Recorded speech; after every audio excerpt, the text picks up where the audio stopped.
सवाल मेरा बीजेपी से है, तो बीजेपी को सुन ले पहले, फिर आपकी भी बारी आएगी तो बोलिएगा। के शर्मा जी।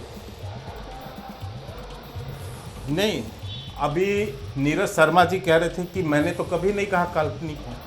जरा अपनी नेता सोनिया गांधी से जाके पूछिए, किसने एफिडेविट दिया था जाके कोर्ट के अंदर में? आप लोगों ने हलफनामा, आपकी यूपीए की सरकार ने दिया, आपके संस्कृति पर्यटन मंत्री ने दिया। किस जो भगवान राम का अस्तित्व नहीं, ये तो और किसी ने नहीं दिया।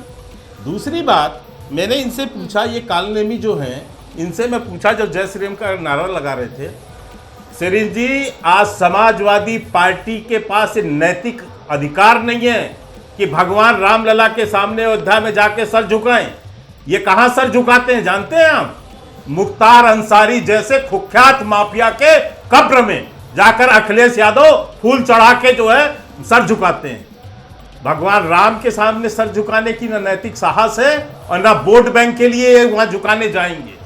आज भी इनका मुस्लिम वोट बैंक न पिट जाए, इसलिए आज भी ये नहीं जाएंगे, लेकिन मुख्तार अंसारी के कब्र में जाएंगे, वहां पर फूल चढ़ाएंगे, उसको एक प्रतिष्ठित जो है इस देश का प्रतिष्ठित परिवार बताएंगे। इस स्तर की वोट बैंक की राजनीति के लिए सपा इतने नीचे स्तर तक जा गिरी है। मैंने ठीक कहा कि भगवान राम जो है ये राजनीतिक विषय नहीं, लेकिन राजनीतिक बनाया किसने? आप जब ये प्रश्न उठाते हैं, आप जब निहत्थे सेवकों की हत्या कराते हैं, जब आप वहां पर अपमानित करते हैं राम भक्तों की, तिलक लगाने वाले, टोपी लगाने, तिलक लगाने वाले, पगड़ी बांधने वाले, भगवा पगड़ी बांधने वालों को आप सरेआम जेल में डाल देते हैं।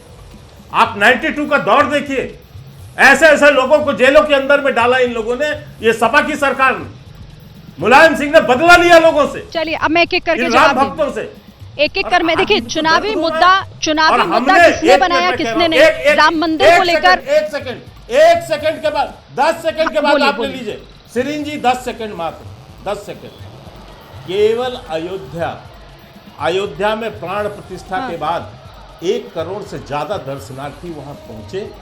आज वहां का तीर्थाटन और पर्यटन से जिस ढंग से वहां के लोगों को रोजगार मिला है और सरकार की ओर से जिस ढंग का डेवलपमेंट का काम हुआ है, कई हजार करोड़ रुपए, 20,000 करोड़ से कहीं ज्यादा वहां खर्च हुआ। आप वहीं हैं, देख सकती हैं। ठीक है। नया एयरपोर्ट ये किसने बनाया? मोदी जी की सरकार ने बनाया। नया रेलवे मैं इस पे बात करूंगी, मैं इस पर बात करूंगी। ठीक है, मैं आती हूँ, आज वहां नया बस स्टैंड हो, मैं आती हूँ, आप मेरे साथ हो, सारे डेवलपमेंट के काम हमने, हमारी सरकार ने वहां किए हैं। ठीक है, अब मैं आती हूँ के शर्मा जी आपके पास। हमारे साथ वरिष्ठ पत्रकार विजय त्रिवेदी जी भी हैं। अब मैं विजय त्रिवेदी जी आपसे छोटे से मैं समझना चाहूंगी, ब्रेक उसके बाद मुझे लेना होगा, कि क्या लग रहा है आपको भी कि अब 100 दिन के बाद प्रधानमंत्री अगर यहाँ आ रहे हैं तो ये इसीलिए क्योंकि वो उस जीत को सुनिश्चित करना चाहते हैं जिस जीत को लेकर आश्वस्त नजर आ रहे हैं, 400 पार का नारा लगा रहे हैं, और क्या ये संभव हो पाएगा? श्रीन, 400 का नारा संभव होगा कि नहीं होगा ये तो 4 जून को पता चलेगा, लेकिन प्रधानमंत्री आ रहे हैं और अयोध्या राम मंदिर का निर्माण ये भारतीय जनता पार्टी का बड़ा इशू रहा है।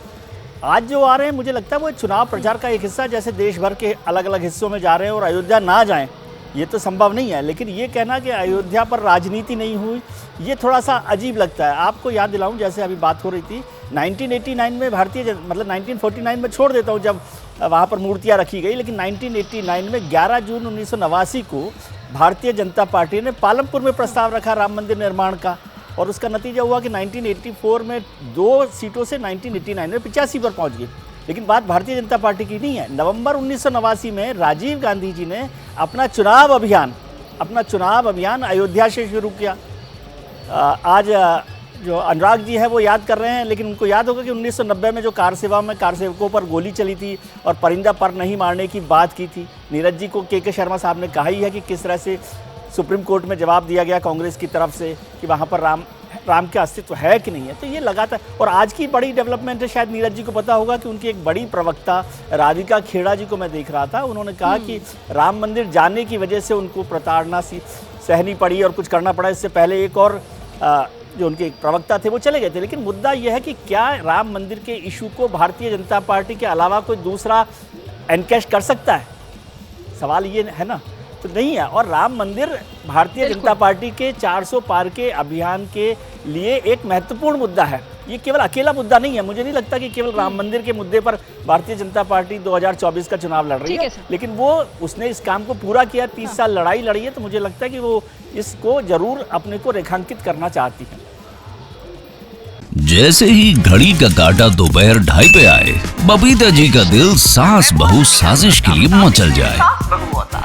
और ये है इनकी बहू, पूरे दिन ऑफिस की टेंशन हो जाए गॉन जब ये करें अपना फेवरेट शो फ्री टाइम पे ऑन। इनकी तरह आप भी देखें अपना फेवरेट शो अपने टाइम पर और डाउनलोड कीजिए एबीपी लाइव ऐप अपने स्मार्ट टीवी पर।